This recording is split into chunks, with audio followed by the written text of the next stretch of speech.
My gut was telling me not to let the Koreans go to Uval without our people.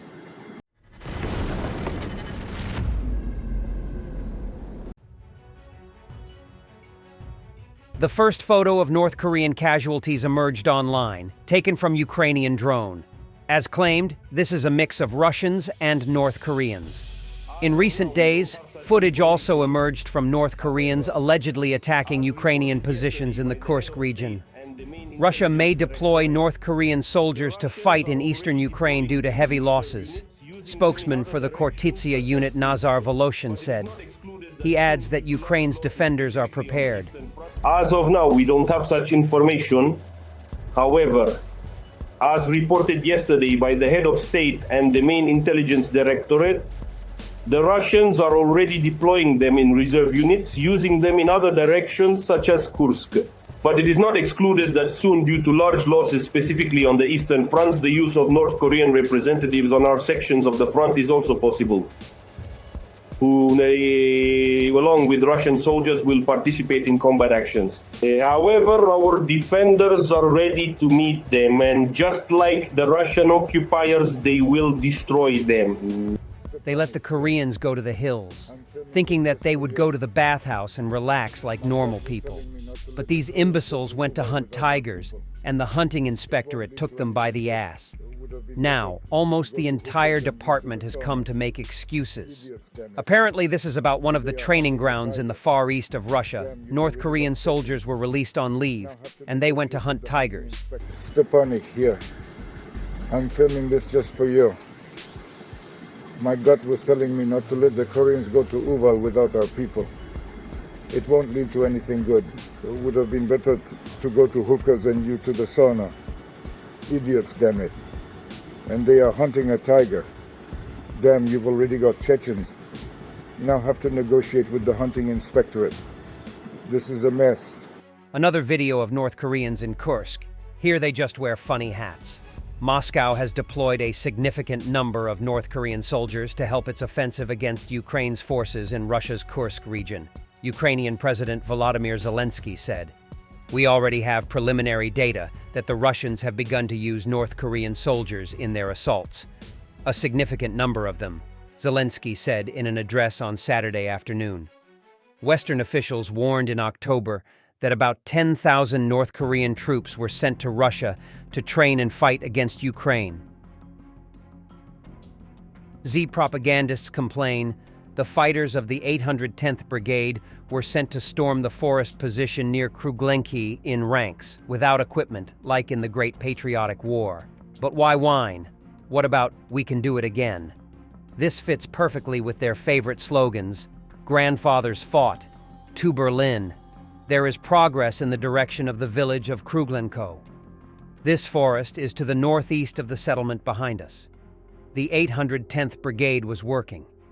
But again, due to smart planning, we suffered serious losses where there should not have been any.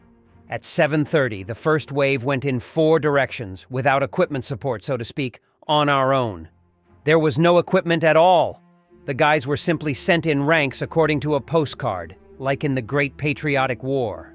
The guys came under heavy fire. Many died, many were wounded. The 10th Mountain Assault Brigade repelled a Russian mechanized attack. Units of the 10th Edelweiss Mountain Assault Brigade fought off a massive Russian assault in the direction of Siversk. A video showing the destruction of Russian equipment and infantry was posted on the unit's official Telegram page. In pursuit of the successful assault, Russian units launched 8 waves of attacks on the positions of the Ukrainian Defense Forces, including the positions of the 10th Edelweiss Mountain Assault Brigade. In total, about 30 units of armored vehicles, as well as more than 70 motorcycles and buggies, were involved. They tried to break through to the positions of Ukrainian defenders in several waves and from different directions. To the frontline situation. For the latest state of affairs at the front, Kupiansk direction. Ukrainian forces recaptured the Kolesnikivka forest south of Kupiansk. New geolocated footage shows Ukrainian units in control of the area, which was previously under Russian occupation. In the Pokrovsk direction, minor Russian gains towards Ukrainka. were reported based on new geolocated footage. Ukraine transferred elite brigade units to the Pokrovsk direction, which seems to have an effect on halting the Russian offensive. There are some counterattacks as well. Another blow to Russia's military logistics. On December 14th, a blast destroyed railway tracks in Ulyanovsk in Russia, disrupting Russian supply lines.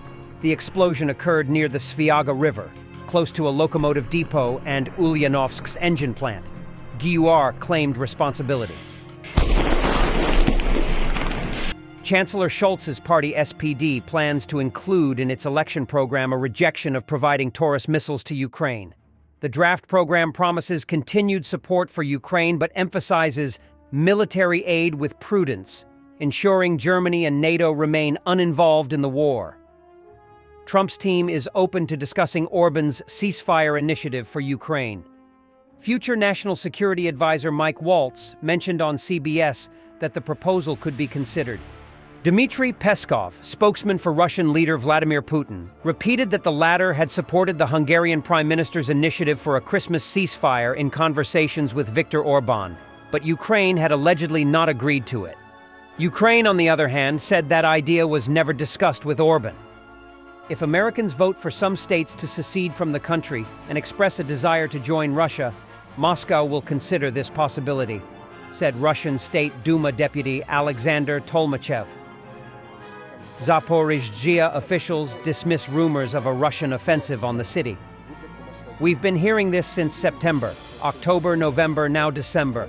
It's all psychological ops and society shouldn't react to it, said Ivan Fedorov, head of Zaporizhzhia's regional administration. We understand that from this construction, a completely incorrect assessment can be made. Why? Because it will spread well on social media. Therefore, to prevent the construction of schools from becoming toxic, we have currently paused it.